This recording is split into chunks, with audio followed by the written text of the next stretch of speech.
Hello दोस्तों, स्वागत है आपको अपना YouTube channel ARG education channel पर। दोस्तों आज की इस वीडियो में हम क्लास 10 का जो विषय है भूगोल का चैप्टर 1 जिसका नाम है संसाधन और विकास, आज के इस वीडियो में और आने वाले वीडियो में हम लोग इसी चैप्टर के बारे में बात करेंगे। तो चलिए दोस्तों आज की इस वीडियो को शुरू करते हैं। दोस्तों वीडियो को शुरू करने से पहले हम जान लेते हैं कि इस चैप्टर में हमें समझने को क्या मिलता है, क्या सीखते हैं। तो दोस्तों सबसे पहले देखिए तो इस चैप्टर के नाम में ही दिया है संसाधन, यानी कि सबसे पहले हम लोग संसाधन के बारे में पढ़ेंगे लोग, उसके बाद संसाधन के विकास के बारे में पढ़ेंगे लोग, संसाधन का वर्गीकरण करेंगे लोग, एजेंडा 21 पढ़ेंगे लोग, संसाधन नियोजन पढ़ेंगे लोग, भारत में संसाधन नियोजन पढ़ेंगे लोग, संसाधन का संरक्षण पढ़ेंगे लोग, भारत में भू उपयोग प्रारूप पढ़ेंगे लोग, भूमि संसाधन पढ़ेंगे लोग, भू निम्नीकरण और संरक्षण उपाय पढ़ेंगे लोग, मृदा संसाधन और मृदा अपरदन और संरक्षण के बारे में इस चैप्टर में हमें समझने को मिलता है। तो दोस्तों बात आ गई कि इस वीडियो में हम क्या समझेंगे। तो दोस्तों इस वीडियो में हम संसाधन के बारे में जानेंगे। तो चूंकि अब इसी चैप्टर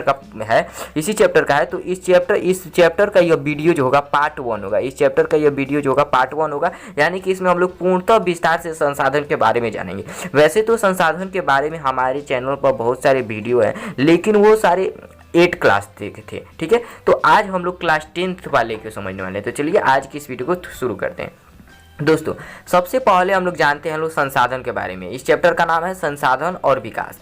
तो संसाधन के बारे में जानते हैं तो सबसे पहले हमें यह आवश्यक होता है कि संसाधन की परिभाषा कैसे देंगे। संसाधन होता क्या है, तो संसाधन की परिभाषा यहाँ पे लिखा गया है, मानवीय आवश्यकताओं को पूरा करने वाले सभी जीव जंतु वस्तुएं एवं पदार्थ संसाधन कहलाती है। यानी कि मानव की आवश्यकता को जो भी पूरा करता है, चाहे वह जीव जंतु हो, चाहे वह वस्तुएं हो, चाहे वह पदार्थ हो, यानी कि अगर वह मानव की आवश्यकता को पूरा करता है तो वो क्या कहलाता है, संसाधन कहलाता है। जो भी मानव की आवश्यकता को पूरा करता है वह संसाधन कहलाता है। जैसे खुद मानव जो होता है किसी दूसरे मानव को मानवीय आवश्यकता को पूरा करता है, इसलिए यह मानव क्या हो गया, संसाधन हो गया। मकान क्या हो गया, संसाधन हो गया। कॉपी क्या हो गया, संसाधन हो गया। मोबाइल क्या हो गया, संसाधन हो गया। ETC कुछ भी हो सकता है, संसाधन जो मानव की आवश्यकता को पूरा करे। यहाँ पे हम लोग समझ लेते हैं कि मानव एक संसाधन है कैसे, ठीक है। तो यहाँ पे सबसे पहले समझते हैं, जैसे कि हमने जाना कि मकान एक संसाधन है। मकान क्यों संसाधन है भाई, क्योंकि यह हमारे लिए आवश्यक है, यानी कि यह मानवीय आवश्यकता को पूरा करता है, ठीक है।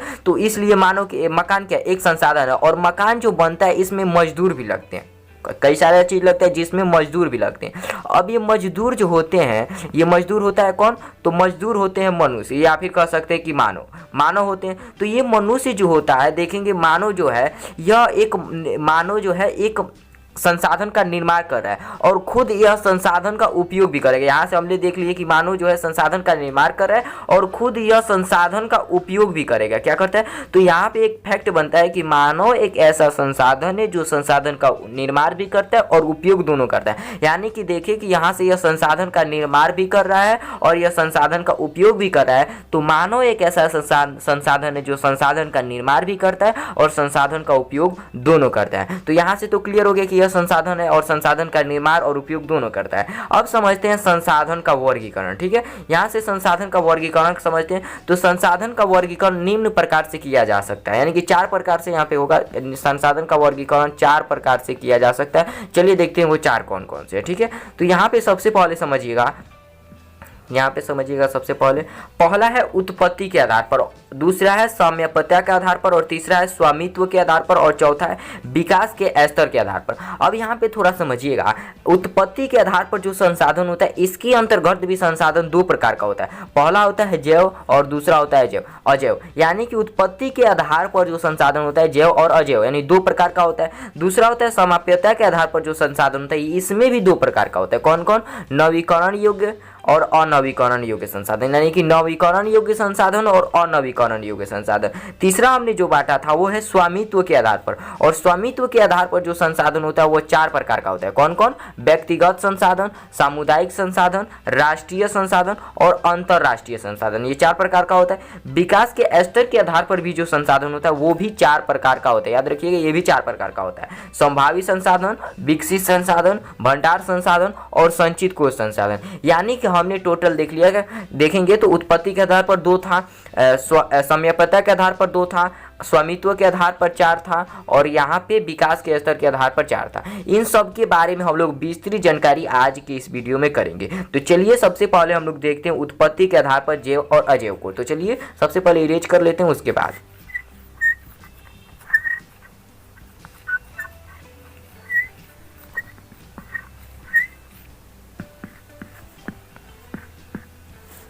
यहाँ पे देखिएगा उत्पत्ति के आधार पर जैसा कि देखा कि संसाधन का यह पहला पार्ट है, जो कि इसके अंतर्गत भी 2 प्रकार का संसाधन होता है, जैव और अजैव। पहला है जैव। जैव संसाधन किसे कहते हैं? तो जो संसाधन जीव मंडल से आते हैं जैव संसाधन कहलाते हैं। जीव मंडल या कह सकते हैं जैव मंडल, ठीक है, जैव मंडल या फिर जैव मंडल। जो संसाधन जैव मंडल से आते हैं जैव संसाधन कहलाते हैं। यानी कि जो संसाधन जैव मंडल से आते हैं, जीव मंडल से आते हैं, वो संसाधन जो होता है जीव संसाधन कहलाते हैं। जैसे मनुष्य किस मंडल से आता है? जैव मंडल से आता है। वनस्पति जात किस मंडल से आता है? जैव मंडल से आता है। प्राणी जात, ये सब क्या है? जैव संसाधन के उदाहरण है। यानी कि यह किससे आते हैं? जैव मंडल से आते हैं। यानी कि देखेंगे तो इस सभी उदाहरण में देखेंगे तो सभी सजीव वस्तुएं हैं। यहाँ पे देखेंगे तो मनुष्य भी सजीव वस्तु, यानी कि सजीव वस्तु भी अधिकतम इसमें होता है। तो जो संसाधन जैव मंडल से आते हैं, जीव मंडल से आते हुए क्या कहलाते हैं? जैव संसाधन कहलाते हैं। जैसे मनुष्य, वनस्पति जात, प्राणी जात इत्यादि क्या है? जैव संसाधन है। अब दूसरा देखते हैं अजैव संसाधन। उम्मीद करता हूं कि जैव संसाधन के बारे में समझ होंगे। दूसरा अजैव संसाधन, तो वे संसाधन जो निर्जीव वस्तुओं से बने हैं अजैव संसाधन कहलाते हैं। यानी कि वह संसाधन जो निर्जीव वस्तुओं से बना होता है अजैव संसाधन कहलाता है। यानी कि जो संसाधन निर्जीव वस्तुओं से बना होता है वह संसाधन अजैव संसाधन कहलाता है। जैसे हो गया चट्टान। चट्टान किससे बना होता है? निर्जीव वस्तु से बना होता है। यह इसलिए क्या कहलाएगा? जो अजैव संसाधन कहलाएगा। धातु किसका बना होता है? निर्जीव वस्तु का बना होता है, इसलिए क्या कहलाएगा? अजैव संसाधन कहलाएगा। यानी कि जो निर्जीव से बना होता है वह अजैव संसाधन कहलाता है, चट्टान जैसे धातु, ठीक है, उदाहरण के लिए। अब देखते हैं दूसरा। यहाँ पे हम देख लेते हैं, सबसे पहले हर एक टॉपिक को समझते चलेंगे। दूसरा हमने बांटा था साम्यपता के आधार पर। इसके अंतर्गत भी 2 प्रकार का था, नवीकरण योग्य और अनवीकरण योग्य, ठीक है। सबसे पहले देखेंगे लोग नवीकरण योग्य, ठीक है। नवीकरण योग्य संसाधन क्या है, इसे सबसे पहले समझिएगा कि नवीकरण योग्य संसाधन को हम लोग नवीकरणीय संसाधन भी कहते हैं। नवीकरण योग्य संसाधन को नवीकरणीय संसाधन भी कहते हैं, ये भी ध्यान रखिएगा। तो वे संसाधन जिन्हें भौतिक, रासायनिक या यांत्रिक प्रक्रियाओं द्वारा पुनः उत्पन्न किया जा सकता है उसे नवीकरण योग्य संसाधन अथवा पुनः पूर्ति योग्य संसाधन कहा जाता है। यानी कि वह संसाधन, वे संसाधन जिन्हें भौतिक, रासायनिक या फिर यांत्रिक प्रक्रियाओं द्वारा उसे हम पुनः उत्पन्न कर सकते हैं, यानी कि पुनः बना सकते हैं, ऐसे जो संसाधन कहलाते हैं नवीकरण योग्य संसाधन या पुनः पूर्ति योग्य संसाधन या फिर नवीकरणीय संसाधन कहलाते हैं, ठीक है।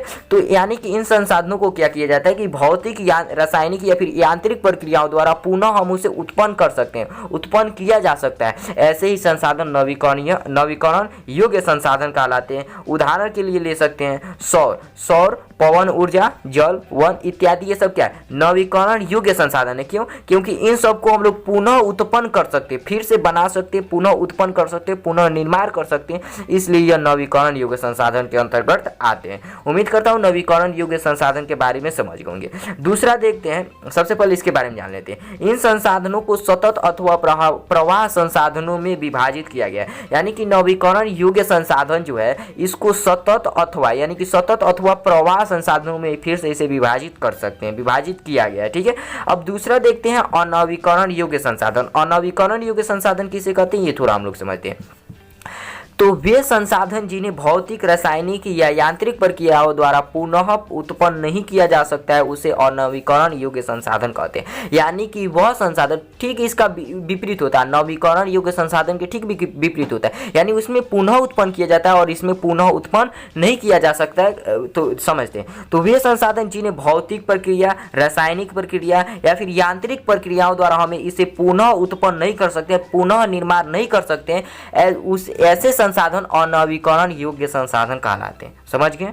अब देखते हैं आगे, ठीक है। जैसे में हो जाएगा लोहा, कोयला, पेट्रोलियम, अब्रक, जीवाश्म ईंधन इत्यादि ये सब क्या है, अनवीकरण योग्य संसाधन के उदाहरण है। समझ गए, लोहा, कोयला, पेट्रोलियम, अब्रक, जीवाश्म ईंधन ये सब क्या है, अनवीकरण योग्य संसाधन के उदाहरण है। अब थोड़ा इसके बारे में थोड़ा और जान लेते हैं। ध्यान दीजिएगा, इन संसाधनों का निर्माण में लाखों वर्ष लग जाता है, यानी कि ये संसाधन जो होते हैं अगर बनाते भी हैं तो इसका की लाखों वर्ष लग जाता है, निर्माण में कितने लाखों वर्ष लग जाता है। जैसे लोहा को बनाने में लाखों वर्ष लग जाता है, कोयला को बनाने में भी लाखों वर्ष लग जाता है, यानी कि जो अनवीकरण योग्य संसाधन जो होते हैं इसको पुनः बनाने में लाखों वर्ष लग जाते हैं। अब थोड़ा आगे देखते हैं, देखिएगा, अनवीकरण योग्य संसाधन, अनवीकरणीय संसाधन, ठीक है, अनवीकरण रहेगा, ठीक ना, या फिर अनवीकरणीय संसाधन भी कह सकते हैं। तो अनवीकरण योग्य संसाधन को पुनः चक्रीय तथा अचक्रीय में बांटा गया है, यानी कि अनवीकरण योग्य संसाधन जो है इसे पुनः चक्रीय तथा अचक्रीय, मतलब अनवीकरण संसाधन को दो भागों में बांट सकते हैं। जैसे कि वहां पे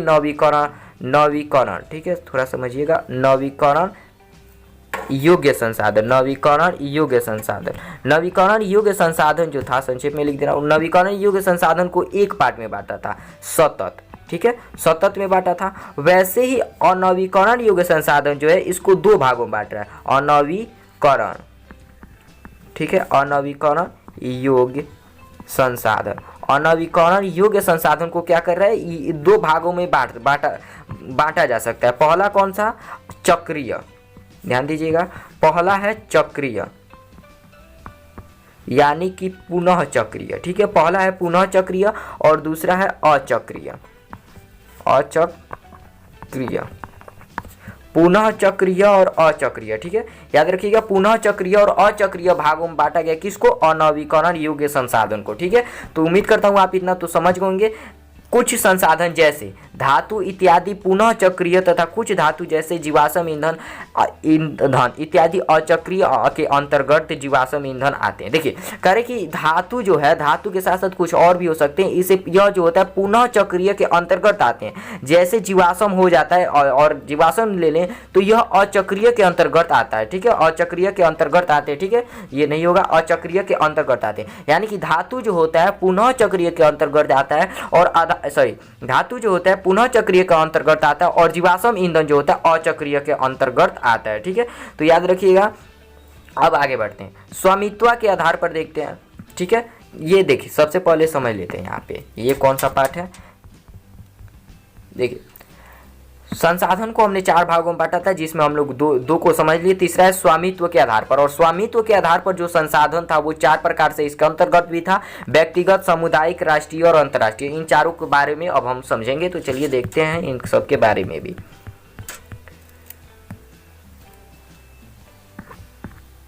स्वामित्व के आधार पर जो पहला संसाधन था वो था व्यक्तिगत संसाधन। व्यक्तिगत संसाधन किसे कहते हैं ये थोड़ा हम लोग समझ लेते हैं। तो वैसे संसाधन जो किसी निजी व्यक्ति के स्वामित्व में होता है व्यक्तिगत संसाधन कहलाता है, यानी कि कोई भी व्यक्ति के निजी अपना हो। जैसे कोई खेत होता है, सारे तो नहीं, बहुत कुछ ऐसे खेत होते हैं जो किसी व्यक्ति के निजी स्वामित्व में होते हैं, तो ऐसे संसाधन जो होते हैं व्यक्तिगत संसाधन कहलाते हैं, यानी कि उस व्यक्ति के स्वामित्व में, उस व्यक्ति के अधीन है, तो ऐसे संसाधन क्या कहलाते हैं, व्यक्तिगत संसाधन कहलाते हैं। जैसे हो गया बाग, तालाब, कुआं इत्यादि, ये सब क्या व्यक्ति के अधीन होता है, व्यक्ति के स्वामित्व में होता है। तो ऐसे संसाधन जैसे कुआं जो हो गया किसी व्यक्ति के स्वामित्व में होता है, तो यह क्या हो जाएगा, व्यक्तिगत संसाधन। तालाब, बाग, ऐसे ही कुछ उदाहरण है। तो वैसे संसाधन जो किसी निजी व्यक्ति के स्वामित्व में होता है व्यक्तिगत संसाधन कहलाते हैं, ठीक है। तो उम्मीद करता हूँ व्यक्तिगत संसाधन के बारे में समझ गए होंगे। दूसरा देखते हैं सामुदायिक संसाधन। सामुदायिक संसाधन, तो वैसे संसाधन जो समुदाय के लिए, सभी लोगों के लिए उपलब्ध होता है, सामुदायिक संसाधन कहलाते हैं। यानी कि वैसा संसाधन जो समुदाय के सभी लोगों के लिए उपलब्ध होता है, सामुदायिक संसाधन मतलब समुदाय के सभी लोगों के लिए उपलब्ध हो, ऐसा संसाधन जो कहलाता है सामुदायिक, मतलब समुदाय के जितने भी लोग होते हैं उन सबके लिए यह संसाधन उपलब्ध होता है। तो ऐसे जो संसाधन होते हैं सामुदायिक संसाधन कहलाता है। जैसे सार्वजनिक पार्क, सार्वजनिक पार्क में सभी लोग जा सकते हैं, यानी कि यह समुदाय समुदाय के लिए, समुदाय के सभी लोगों के लिए उपलब्ध है तो यह सार्वजनिक संसाधन कहलाएगा। पिकनिक स्थल सार्वजनिक संसाधन के अंतर्गत आता है। खेल के मैदान सार्वजनिक संसाधन के अंतर्गत आता है। तो ये सब क्या है, सामुदायिक संसाधन है। ठीक है, तो यह सब समुदाय के सभी लोगों के लिए आता है तो यह सामुदायिक संसाधन कहलाएगा। ठीक है, तो उम्मीद करता हूं कि सामुदायिक संसाधन के बारे में भी समझ गए होंगे। वैसा संसाधन जो समुदाय के सभी लोगों के लिए उपलब्ध होता है सामुदायिक संसाधन कहलाता है। समझ गए। अब देखते हैं तीसरा क्या है, राष्ट्रीय संसाधन। राष्ट्रीय संसाधन का क्या किसे कहते हैं, तो वैसा संसाधन जो राष्ट्र के अंदर पाया जाता है, वैसा संसाधन जो राष्ट्र के अंदर पाया जाता है राष्ट्रीय संसाधन कहलाता है। इसे तो आप अच्छी तरह से ढूंढ सकते हैं। इसका एग्जाम्पल, उदाहरण, तो वैसा संसाधन जो किसी एक राष्ट्र के अंदर, किसी देश के अंदर पाया जाता है तो ऐसा जो संसाधन कहलाता है राष्ट्रीय संसाधन कहलाता है। राष्ट्र के अंदर जितने भी संसाधन पाए जाते हैं ये राष्ट्रीय संसाधन कहलाते हैं। ठीक है, अब आगे बढ़ते हैं। इसके उदाहरण कमेंट बॉक्स में कमेंट कीजिएगा। अब देखते हैं अंतर्राष्ट्रीय संसाधन। हम वहाँ पे आपको रिप्लाई कर देंगे। अंतर्राष्ट्रीय संसाधन, जिन संसाधनों का नियंत्रण अंतर्राष्ट्रीय संस्थाओं द्वारा किया जाता है अंतर्राष्ट्रीय संसाधन कहलाती है। जिन संसाधन, वैसा संसाधन जिसका नियंत्रण कौन करती है, अंतर्राष्ट्रीय संस्था द्वारा किया जाता है। ऐसे जो संसाधन होते हैं अंतर्राष्ट्रीय संसाधन कहलाते हैं। मतलब वैसा संसाधन जिसका नियंत्रण अंतर्राष्ट्रीय संस्था करती हो, ऐसा जो संसाधन कहलाता है अंतर्राष्ट्रीय संसाधन कहलाता है। दूसरी तरह इसकी परिभाषा कैसे दे सकते हैं, तो किसी देश या राष्ट्र की तट रेखा से 200 किलोमीटर की दूरी से पूरे खुले महासागरीय संसाधन पर किसी देश का अधिकार नहीं होता है, ऐसे संसाधन अंतर्राष्ट्रीय संसाधन कहलाते हैं। यानी कि किसी भी देश के तट रेखा से 200 किलोमीटर की दूर से पूरे खुले महासागरीय संसाधन पर किसी भी देश का, मानकर चलिए यहाँ पे सबसे पहले समझते हैं, मानकर चलिए ये कोई देश हो गया। ठीक है, मानकर चलिए ये कोई देश हो गया, ठीक है, मानकर चलिए ये कोई देश हो गया। अब ये तो देश का ये सारा क्या है, ये जो आपको येलो कलर का दिख रहा है ये सब देश के तट रेखा है। अब इस देश के तट रेखा तक मानकर चलिए कि यहाँ तक इसका 200 किलोमीटर है, यहाँ तक इस देश का 200 किलोमीटर है। ठीक है, अगर यहाँ से तट से यहाँ तक आते तो 200 किलोमीटर पड़ता है। इसके बाद जितने भी संसाधन पड़ेंगे यह किसी भी देश का नहीं होता है। सब सारे देश का होता है, किसी भी देश का नहीं होता है। लेकिन यह सारे देश का होता है, लेकिन यह किससे पूछ कर किया जाता है, अंतर्राष्ट्रीय संस्थाओं से पूछ करके या उसका उपयोग करते हैं। तो ऐसा जो संसाधन कहलाता है, मतलब किसी भी राष्ट्र के तट रेखा से 200 किलोमीटर से पूरे खुले महासागरीय संसाधनों पर किसी भी देश का अधिकार नहीं होता है, ऐसे संसाधन अंतर्राष्ट्रीय संसाधन कहलाते हैं। उम्मीद करता हूं कि अंतर्राष्ट्रीय संसाधन के बारे में समझ गए होंगे। अब थोड़ा देखते हैं, कुछ अंतर्राष्ट्रीय संस्थाएं इन संसाधनों का नियंत्रण करती हैं। इन संसाधनों को अंतर्राष्ट्रीय संस्थाओं की सहमति के बिना उपयोग नहीं किया जा सकता है। जैसे कि हमने आपको बताया कि इसका जो नियंत्रण करता है कौन करता है, अंतर्राष्ट्रीय संस्थाएं करता है, और इनके बिना अनुमति के हम उन संसाधनों का उपयोग नहीं कर सकते हैं। अंतर्राष्ट्रीय संस्थाओं के बिना अनुमति के हम उस संसाधनों का उपयोग नहीं कर सकते हैं। ठीक है, अब थोड़ा जानते हैं इसके बारे में। और तो अंतर्राष्ट्रीय संसाधन के बारे में उम्मीद करता हूं आप ये समझ गए होंगे। मतलब किसी भी देश के तट रेखा से 200 किलोमीटर की दूरी से पूरे खुले महासागरीय पर किसी भी देश का अधिकार नहीं होता है, ऐसे जो संसाधन कहलाते हैं अंतर्राष्ट्रीय संसाधन कहलाते हैं। ठीक है, अब आगे बढ़ते हैं।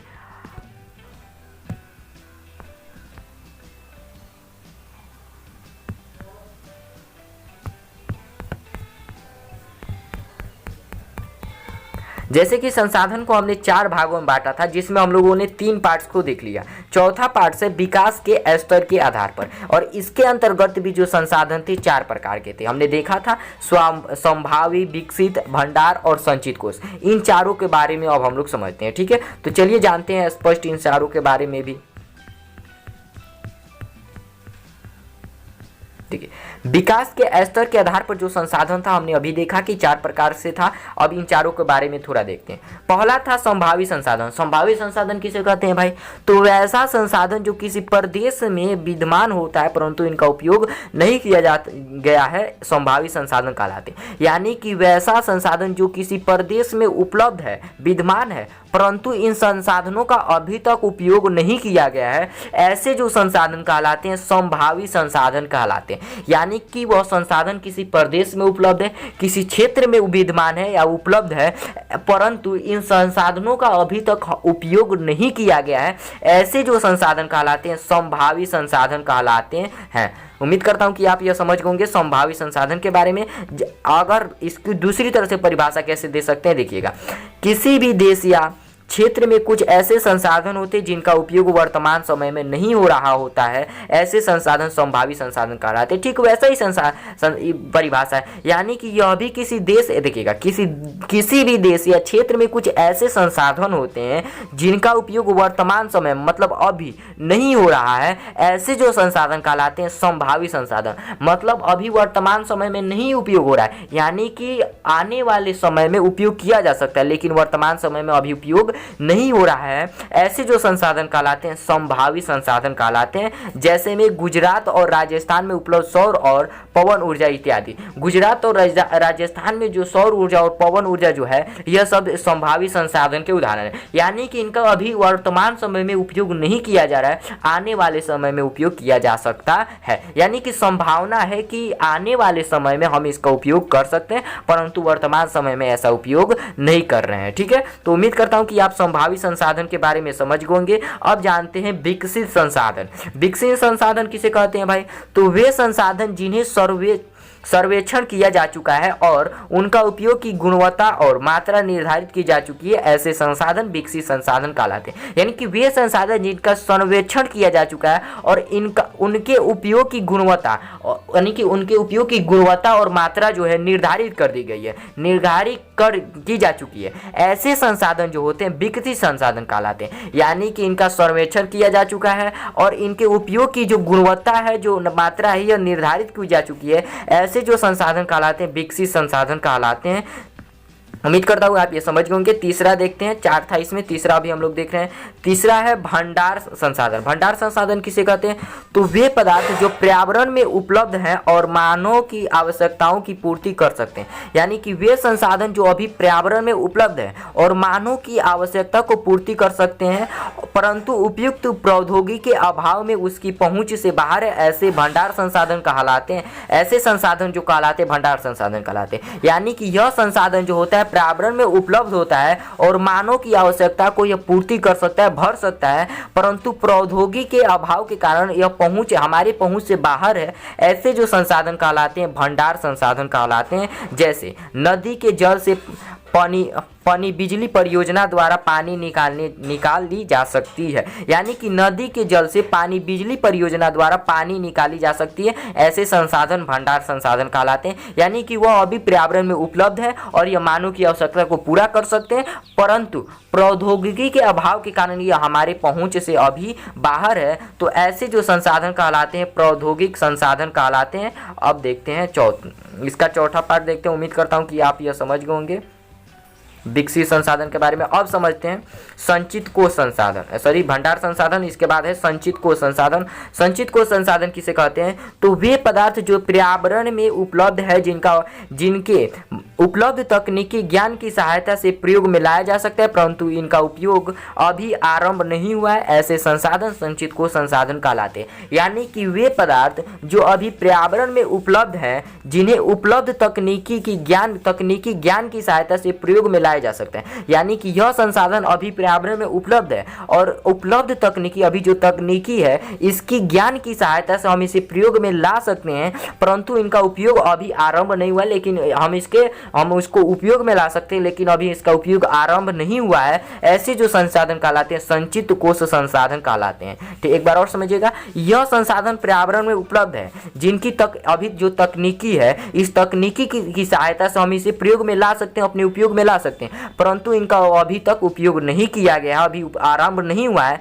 ऐसे संसाधन संचित कोश संसाधन कहलाते हैं। अब थोड़ा इसके बारे में समझ लेते हैं। संचित कोश संसाधन भंडार संसाधन का ही हिस्सा है। संचित कोश संसाधन जो है, भंडार संसाधन हमने आगे पढ़ा, तो यह भंडार संसाधन का ही हिस्सा होता है संचित कोश संसाधन। अब संचित कोश संसाधन का दूसरा बात जान लेते हैं। संचित कोश संसाधन का उपयोग भविष्य में आवश्यकताओं की पूर्ति के लिए किया जा सकता है। संचित कोश संसाधन जो है, इसका उपयोग हम लोग आने वाले कल यानी भविष्य भविष्य में हम इसकी अपनी आवश्यकता को पूर्ति के लिए हम इसका उपयोग कर सकते हैं। उम्मीद करता हूं कि आप संचित कोष के संसाधन के बारे में भी समझ गए होंगे और संसाधन के बारे में भी जान गए होंगे। अगर ये वीडियो आपको अच्छी लगी हो तो लाइक कीजिएगा, शेयर कीजिएगा, सब्सक्राइब कीजिएगा और साथ ही साथ बेल आइकन को ऑन कर दीजिएगा। तो चलिए दोस्तों, आज के इस वीडियो में इतना ही। अब यहाँ पे थोड़ा समझ लेते हैं, पार्ट 2 में हम लोग आगे जो वीडियो आएगा या पार्ट 2 होगा। तो चलिए आज के इस वीडियो में फिलहाल इतना ही। धन्यवाद।